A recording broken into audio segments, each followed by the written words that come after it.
We start a new series today. You will notice, I was here at the church pretty early this morning, and as I always do, I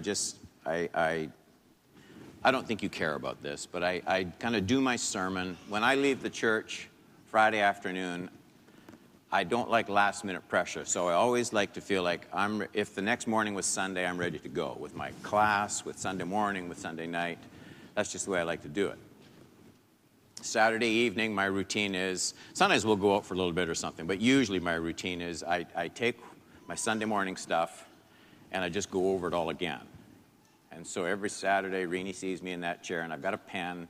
And like you would with editing a manuscript, I go over what I did that week and I go, what were you thinking there? And I scratch out that paragraph and I renumber this and I move that.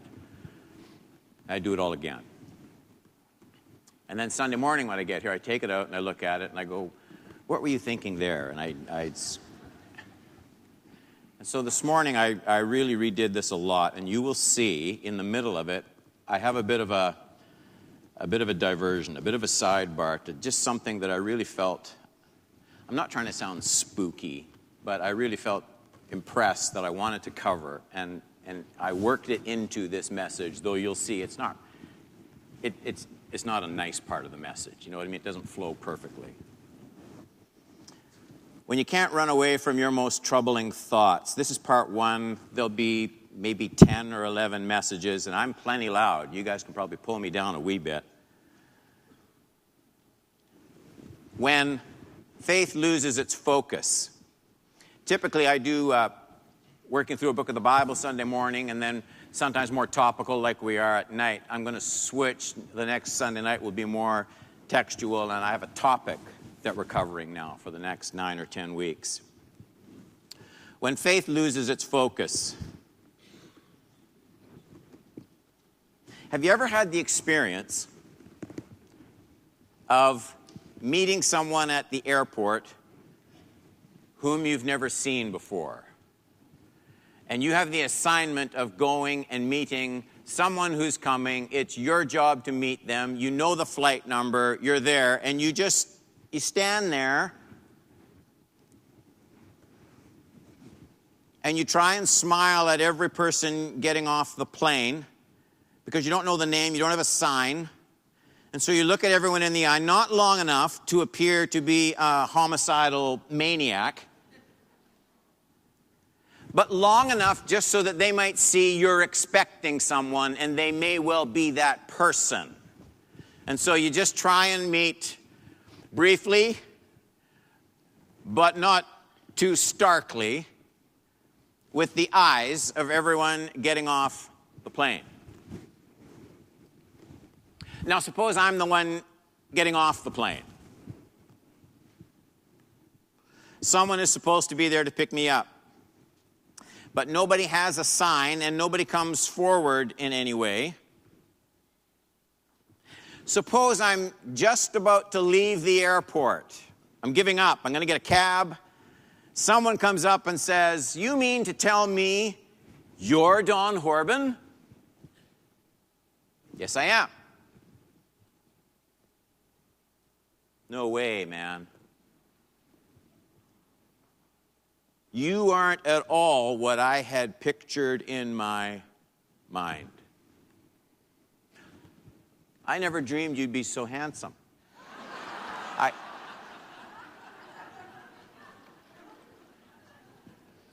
Or maybe, I thought you'd be a lot taller. I thought you'd be younger. I knew your dad and your grandpa, and I thought you'd be speaking Ukrainian or something. Maybe I had a sack of pierogies with you when you got off the plane. Or I heard you were a pastor, and I thought I'd just look for somebody giving out 4 spiritual laws to people. You're not at all what I had pictured in my mind. Or, what if my contact person, my ride, had so fixed this false picture of my identity in his mind that he wouldn't even believe that I was Don Horban. What if he was so convinced that his mental picture of me was accurate, he wouldn't even bother picking me up. He wouldn't even bother taking me to my destination. What if he concluded that, no way, you're not Don Horban. Don Horban didn't even arrive that day at the airport. You are not Don Horban because that's not what I was led to believe Don Horban would be like. So no, you're not him. You're not he. The ideas, the pictures we make of anybody has a great deal to do with our reception of that person. Has a great deal to do with our accurate understanding of that person. Our picture of anyone has a great deal to do with our expectations of that person. And our picture of any person has a great deal to do with the kind of or the quality of relationship we're going to have with that person.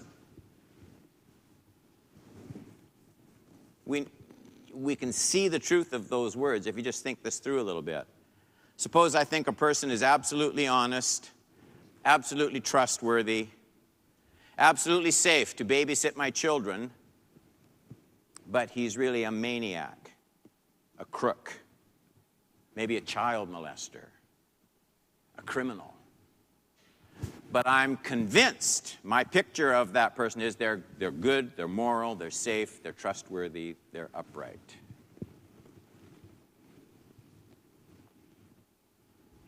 Or suppose you are a wonderfully honest, caring person, but I think you're a hard-nosed crook.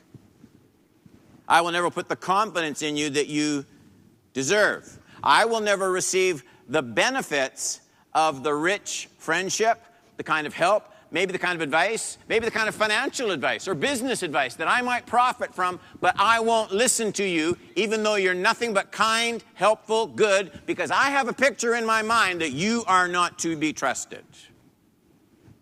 It will affect my relationship with you.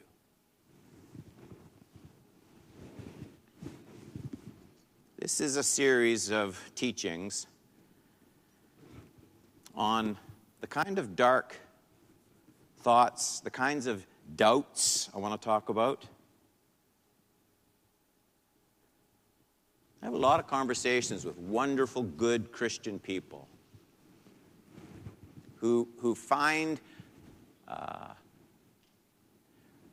themselves going through seasons where they wonder about the kind of thoughts. I don't mean impure, immoral thoughts. I mean troubling thoughts of, gee, I wonder if, is this all true? And sometimes they can't shake them. Dark, spiritually dark in that sense.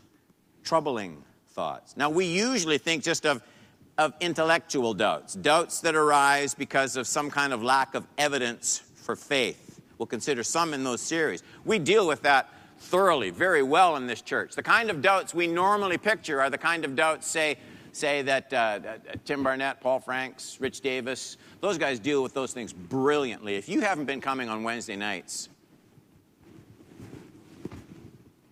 if you miss it, you miss it. You know that.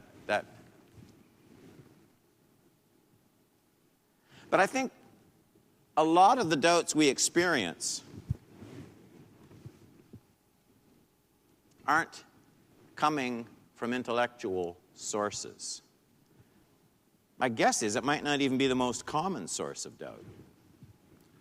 Many of our doubts about God, about the Christian life, they come from exactly the same kind of problem that I described in that silly opening story. For some reason or another, believers get into their heads some kind of wrong concept of God.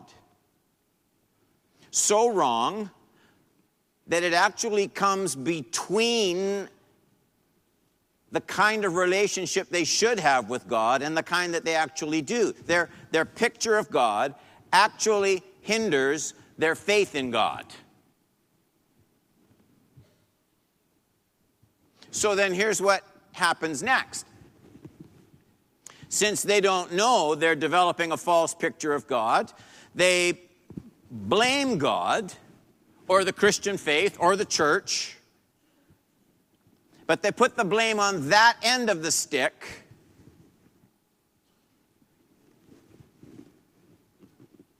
Because they don't know they're developing a false picture of God.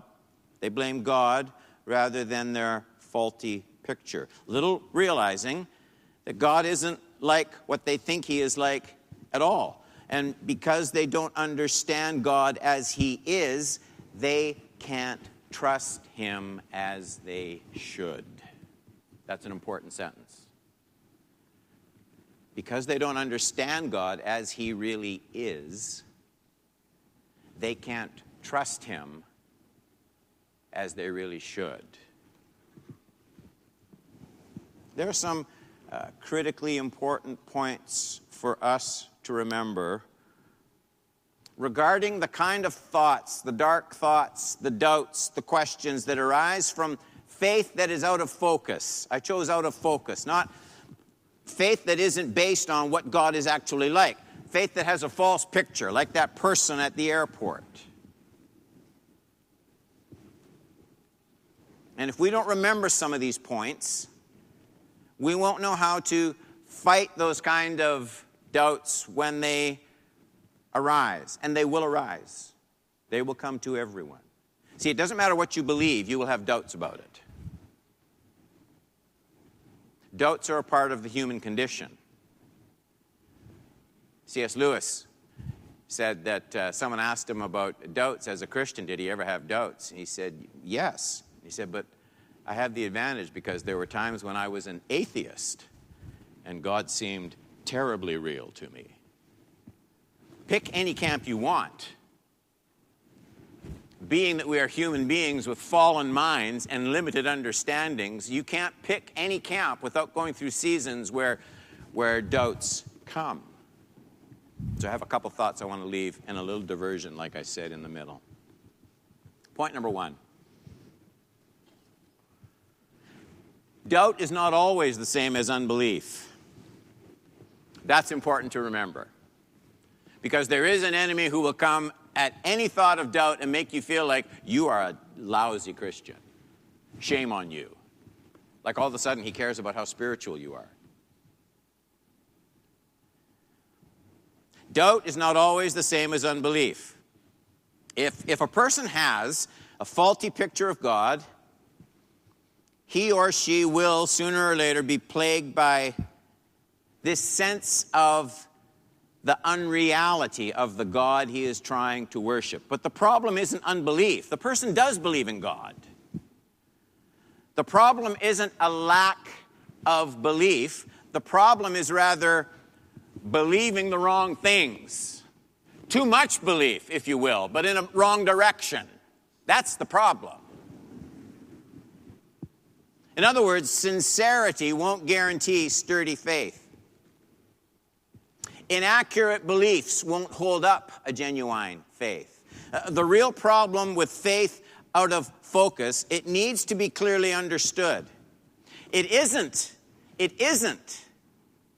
what it feels like. It isn't a problem of doubting genuine beliefs.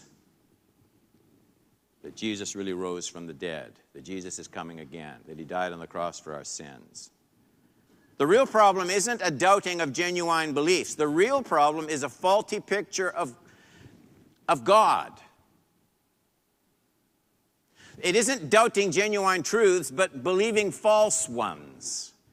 It's building your faith on inaccurate assumptions that won't hold the weight of biblical examination. Let me try and say that in a better way.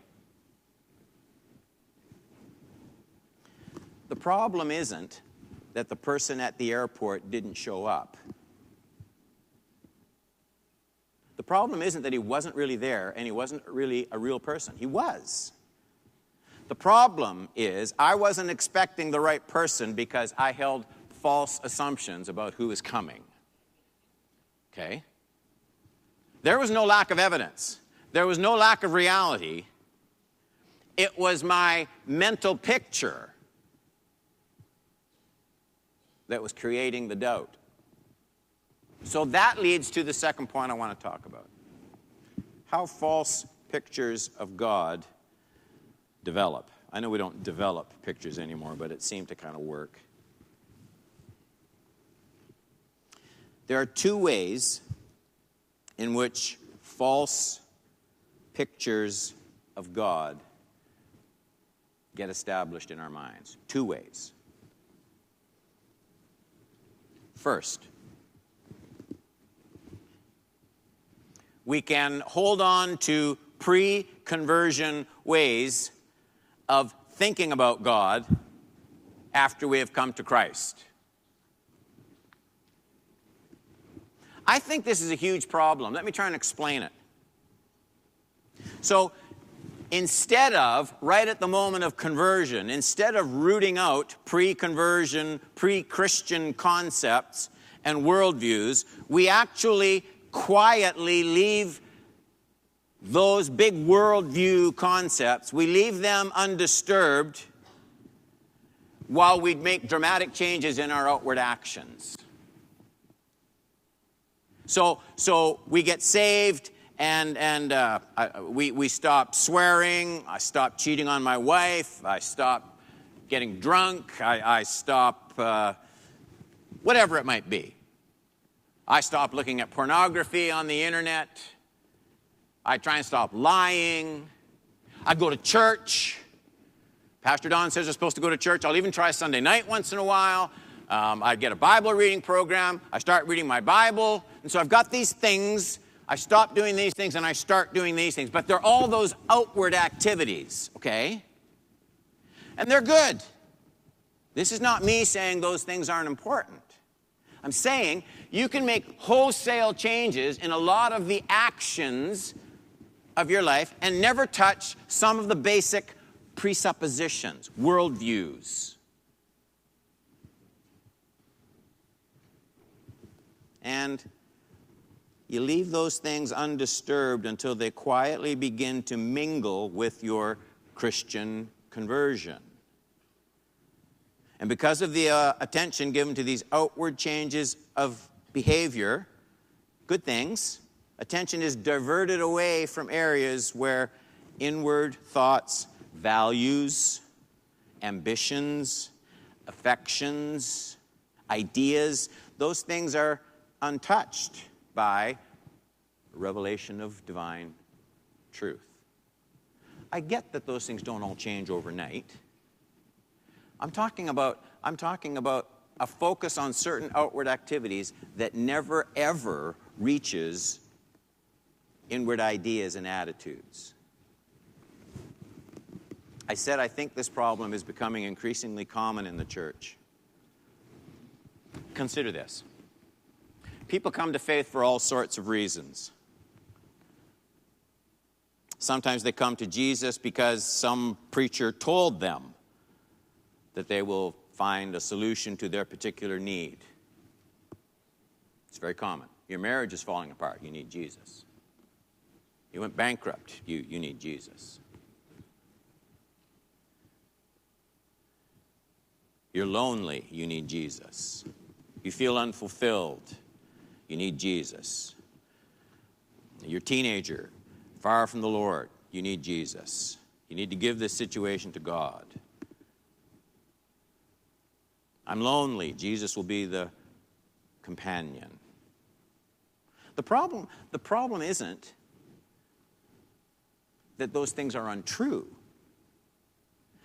The real problem is different. The problem is none of those reasons will be big enough to replace wrong concepts of God with bigger ones and correct ones. These people who come for these reasons, they may very well be incredibly sincere, but they're looking for something other than just genuine conversion to Christ. They're looking for a solution to a desperate problem. And Jesus has been thrown out to them as, well, here's your answer.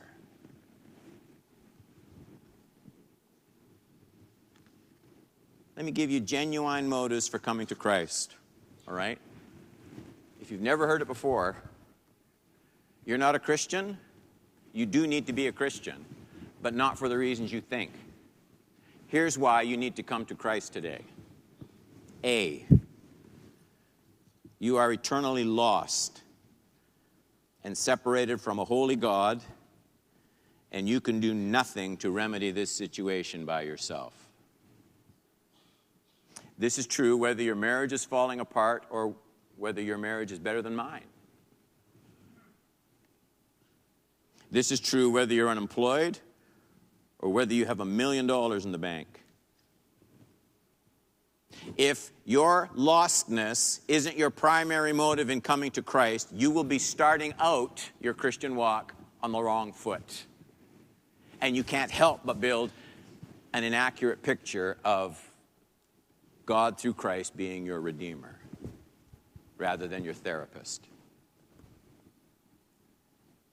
Here's another genuine motive. Here's why you need to come to Jesus.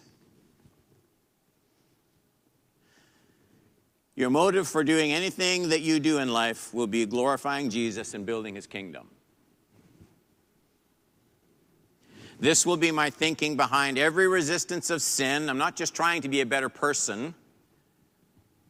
This is the thinking behind every resistance of sin and wickedness. If my primary concern is the opinion and the approval of my friends, I may, just by luck, make some quality decisions if they happen to be good examples, but there will be nothing distinctly Christian in my choices unless I choose to do everything I do to glorify Christ and to build his kingdom. 3, here's your third reason why you need to come to Christ.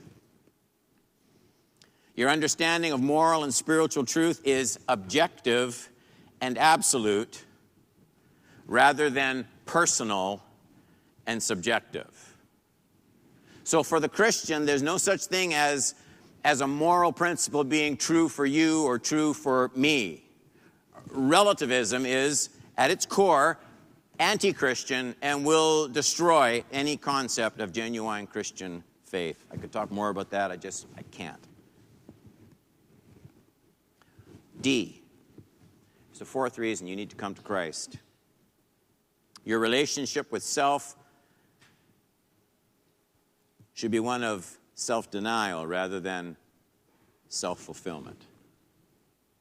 It is right at the point of conversion, not some later point of discipleship. It is right at the moment where Jesus saw people choosing to follow him.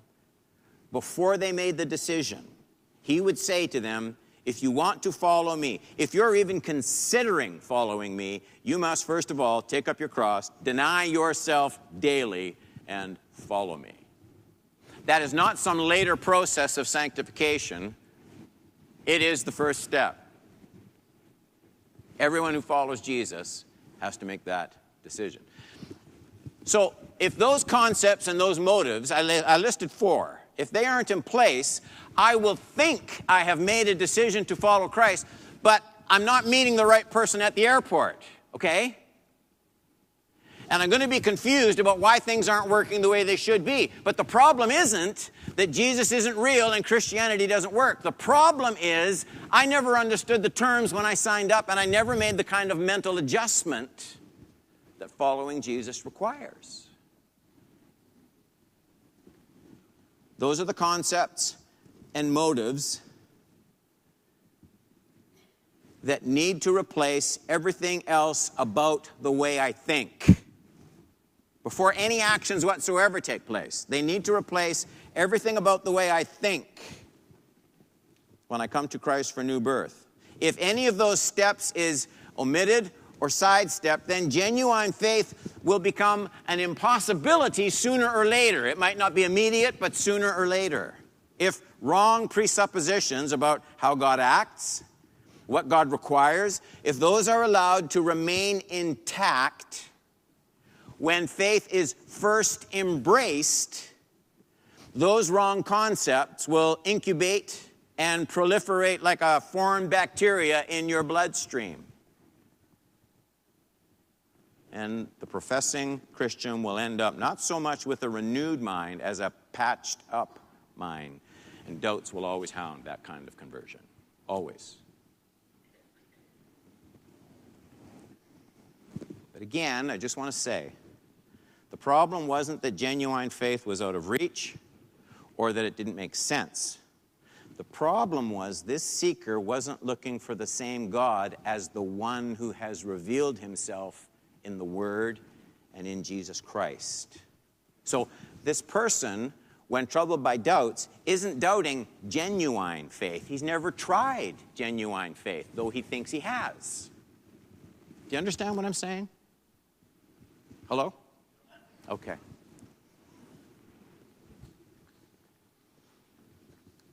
Let me just read one scripture. There's this biblical picture in the Old Testament, which Paul says these things were written about beforehand so that we could apply them upon whom the end of time has come, us, that these things apply. Numbers 33:55. If you've got a Bible with Novembers in it, you've got another problem entirely. But it did expose, because I could just see some of you in Novembers. You need a Bible reading program. Numbers 33:55. Here are these instructions as they go into the land.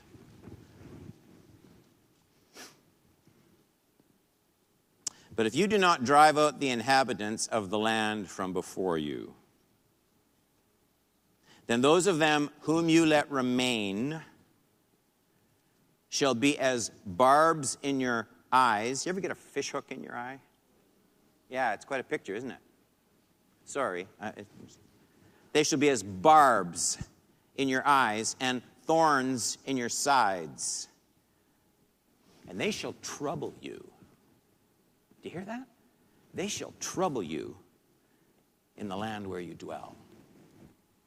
You can do it. But this is just ongoing trouble. That's what you're inviting.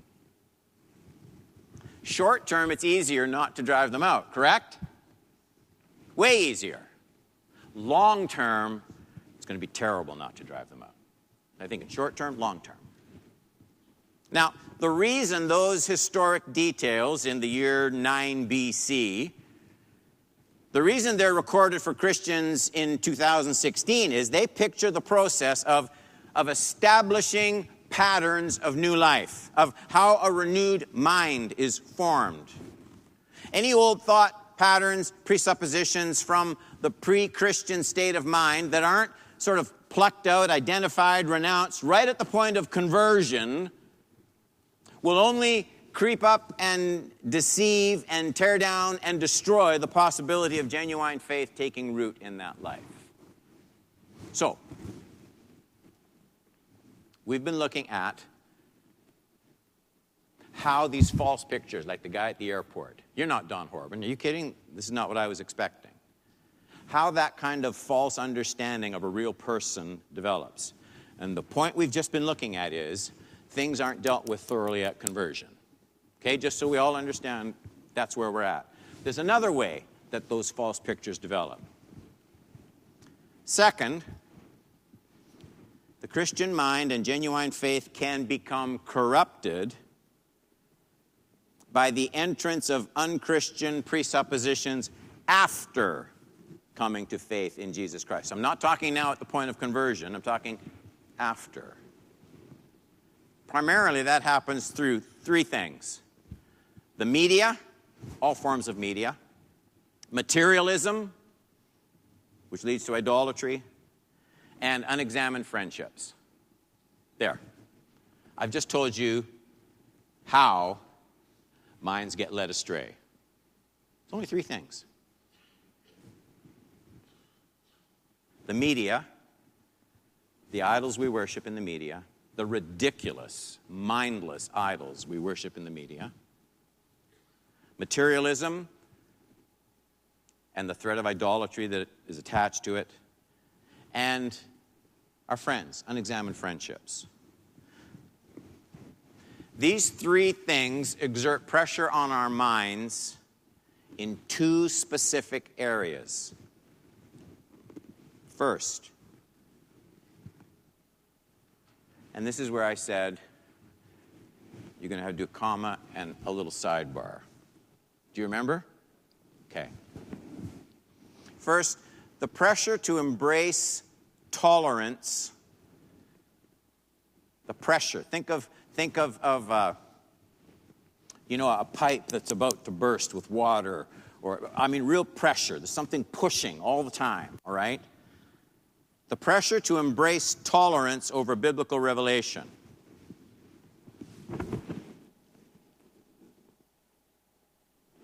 And here's the little aside. This creates a huge problem for Christian purity.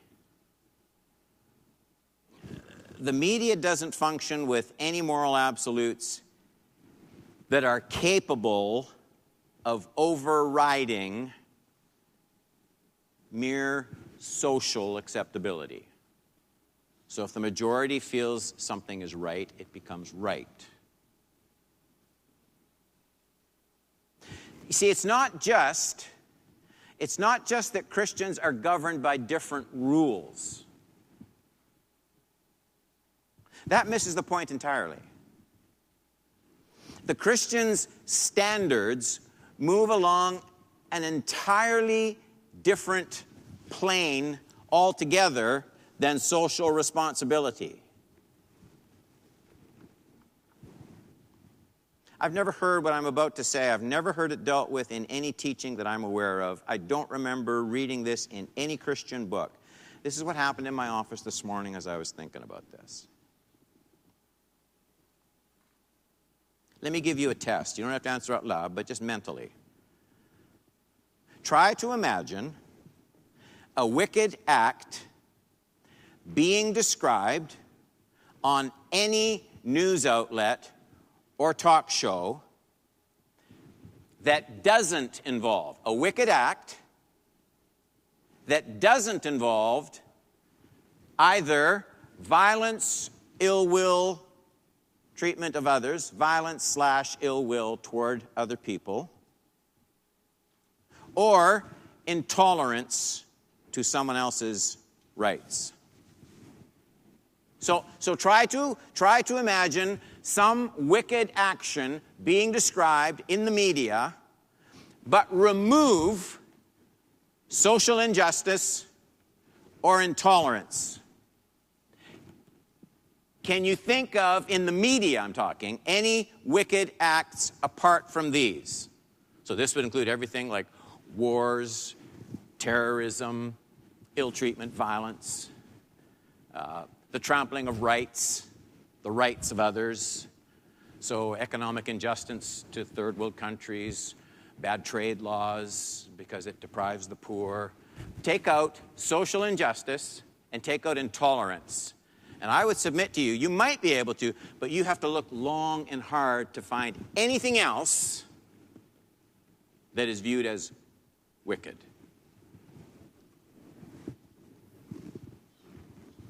Then something else is happening at the same time. Because that's the case, Christians are getting increasingly bad press for focusing on their pet sins. I've heard that phrase. Their pet sins: homosexuality, transgenderism, common law relationships. There's a whack of them. I don't mean those are the only three, I'm just illustrating. And Christians are actually starting to feel guilty about talking about these things because they're considered kind of fundamentalist, kind of redneck. After all, the cry goes out against us, what harm is the gay couple doing to you? You might not feel you want to be in a gay marriage, but we're not forcing you to be in a gay marriage. How is the couple down the street in a gay marriage, how is that hurting you, right? What right do you have to enforce your view of marriage on someone else? And of course, well, they're not hurting me, technically. And if somebody famous is a man and wants to be a woman, I might not like it, but it's not hurting me, right? How is it hurting me? It's his life. What right do we have at Cedarview Community Church to impose our view on what somebody else does as long as it's not hurting us.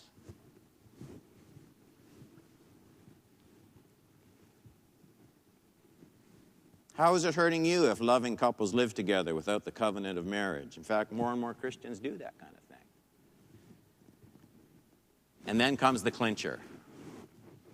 There are more serious wrongs to deal with in this world than your archaic views of sex and marriage. There's war, there's bullying, there's economic injustice of the wealthy against the poor. And those words immediately have their intended effect. They make us feel petty, small-minded, limited in scope, parochial. They make us feel we really aren't global Christians with our narrow focus. And I want to argue something different. This is just with me. I want to argue as strongly as I can that this isn't a fair argument at all. I want to argue that Christians aren't being small-minded when they talk about their, quotes, petty sins. Let me say this. I actually think Christians do talk about some sins more than others. And I want to try and tell you why I think that's a good thing, not a bad thing.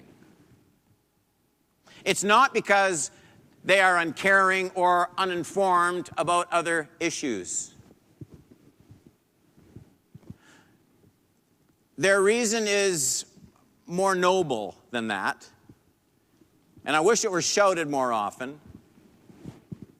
Christians speak so much about certain personal sins because only those sins now totally accepted socially, those sins now carrying the added stamp of approval by secular legalization, only those sins are definable as sins solely by divine revelation plus nothing.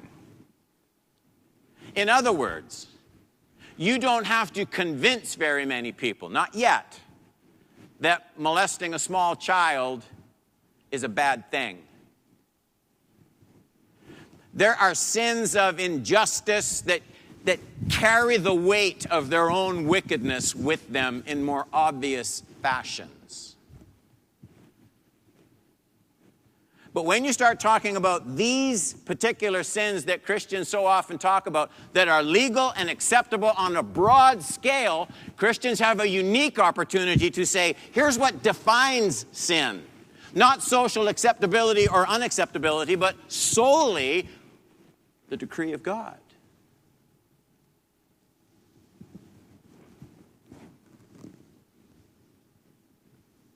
There is no longer any other reason for our world to reject these personal sins other than the say-so of God. And smart Christians know they have the best chance of defining what makes sin sin with those kinds of activities that don't appear wicked any longer in the eyes of our world.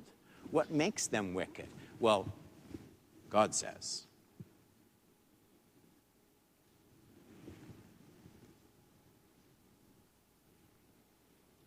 Now remember where we are. I was saying that a doubting mind can arise by genuine faith being corrupted by a secular mindset after conversion. And then I said that can happen in two ways. The first, which we've just considered, is the acceptance of tolerance over biblical revelation. Now to the second. The pressure to conform to a world that Jesus Christ consistently calls his disciples to renounce and remain separated from in the most absolute sense of the word. So the first, I'm talking about the mental concepts. Now I'm talking about patterns of behavior and actions that we can easily adopt simply because everybody else around us is doing so. I know those are related, but they're slightly different.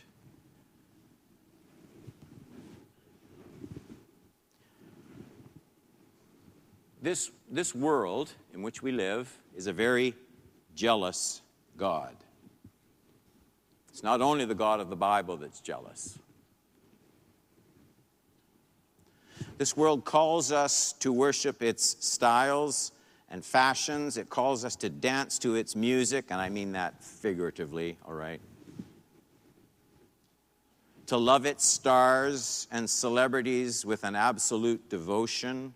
Athletes, same thing. To live for its dreams and goals of success and pleasure. And its success in seducing Christians lies in its ability to make all of its concessions seem small and of little eternal consequence. Okay? In that way, those being deceived can mock those who try to warn them that they're merely being petty and legalistic, like God's going to send me to hell just for sleeping with one woman before I'm married.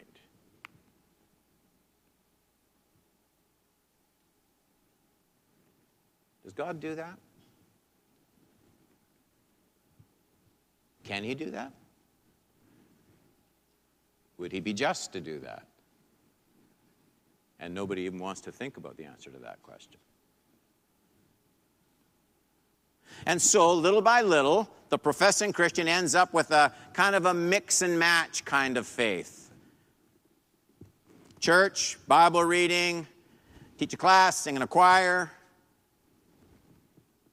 and a kind of lifeless, joyless blend of some kind of Christian religion held in the mind, but with no real understanding of how to make it work powerfully in life.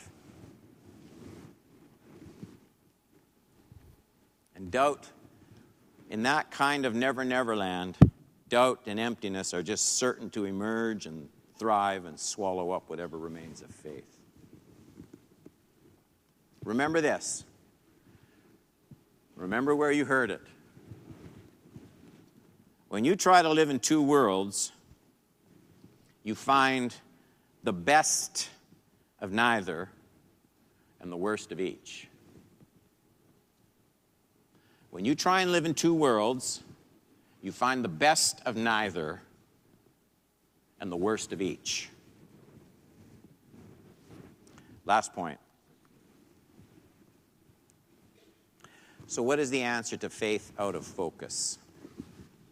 So whatever the cause, what can be done once faith becomes a hybrid of biblical Christianity and worldly thinking? What can be done with this kind of sterile, mule-like Christianity? Let me go over a couple of things. A, for people who never made a deep enough start when they made their own profession of faith, there will come at some point the most difficult decision of all. Sooner or later, they will come to the point of either quitting altogether because they find the faith they possess not adequate to deal with the problems and questions they have, or you got to go back to square one and make a proper start of seriously following the real Christ for the right reasons.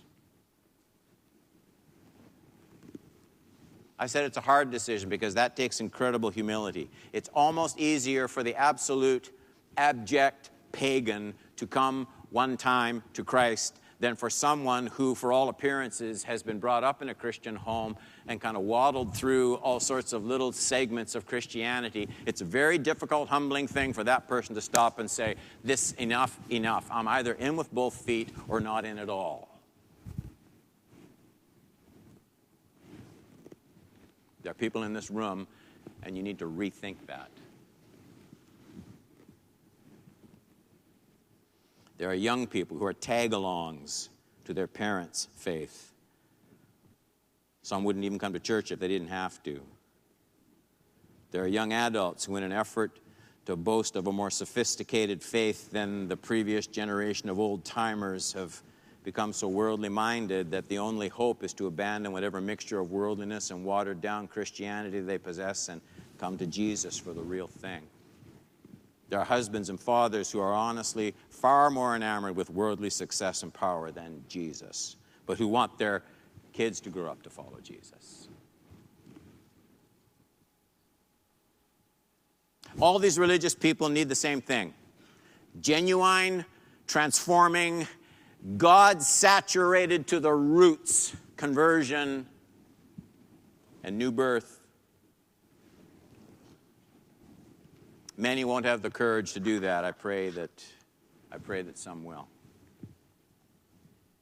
And secondly, for people who are honestly trying every day to follow Jesus with a pure, sincere heart, the long-term need is to keep training the mind and heart to close the door to any habit or lifestyle that brings false presuppositions into a renewed mind.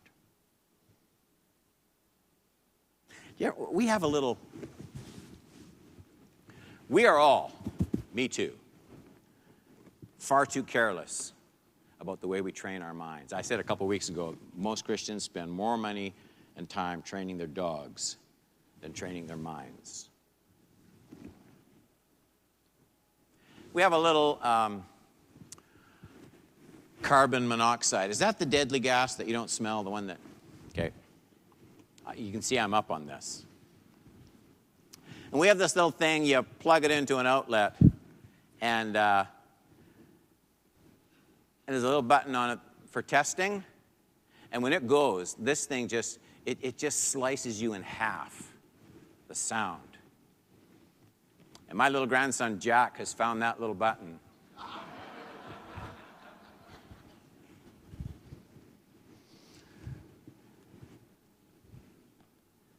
And it's ear-splitting. So because the design is that there's something that can be dangerous to you, but you're not going to be aware of until you hear that piercing scream. And so that's how it works. The carbon monoxide isn't noticeable under normal circumstances. You don't think about it. The only thing that would make you think about it would be some kind of reminder that it's present. Now, here's my thing. What would happen in your house? What would happen in your house? There you are with Netflix. What would happen if every time something displeasing to Christ came on the screen? You aren't thinking about it. You got your Diet Coke and your popcorn, and you're just sitting there. What would happen if every time something that came on the screen was displeasing to Christ, and you were just sitting there, and all of a sudden, beep!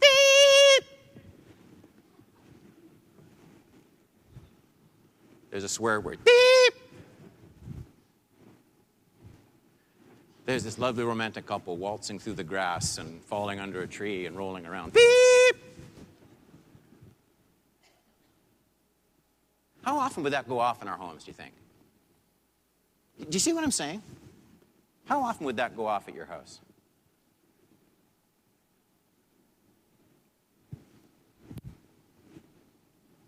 So we need to establish certain ways that we're going to become careful.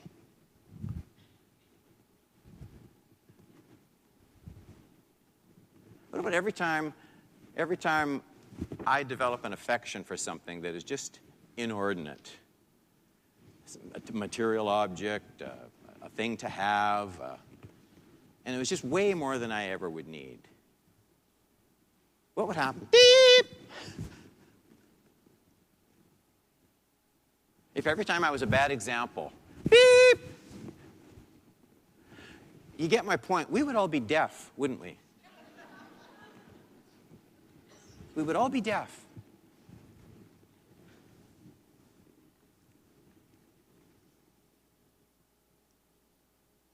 For people who are honestly trying to follow Jesus with a pure, sincere heart, the long-term need is to keep training the heart to close the door on habits of lifestyle that bring false presuppositions into the mind.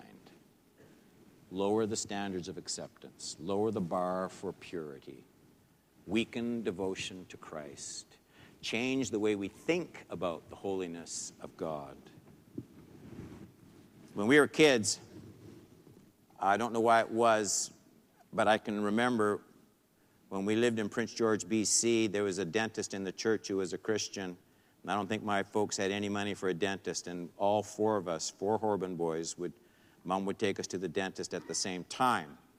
And even back then, we would sit in the waiting room and they would have magazines. And there would be a picture on the front of some beautiful model onto which we would black out teeth with a pen and put a mustache and warts, and thought it was hilariously funny. Very witty, very clever.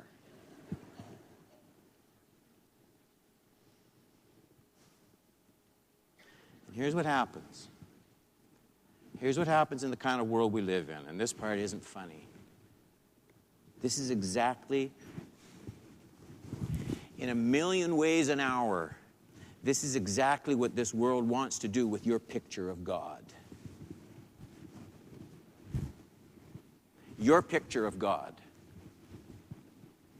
That's what this world wants to do. Your understanding of God, what He's like, what He values.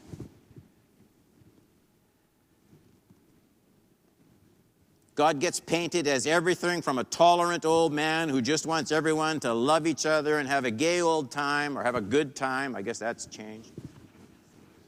To some kind of cruel sadist who finds people who have failed and he grinds them into powder. And my plea to you is never let anybody, not your church, not your pastor, not your teacher, not any book, not any film, and above all, not some silly media celebrity feed you wrong information about God and what you should worship.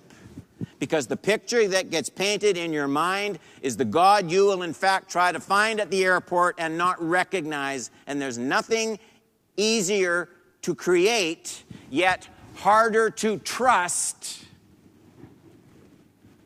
than a false image of what God is like. So I just kind of hope mentally you'll just be sitting in your house and all week long you're just going to think, beep, and you'll just hear.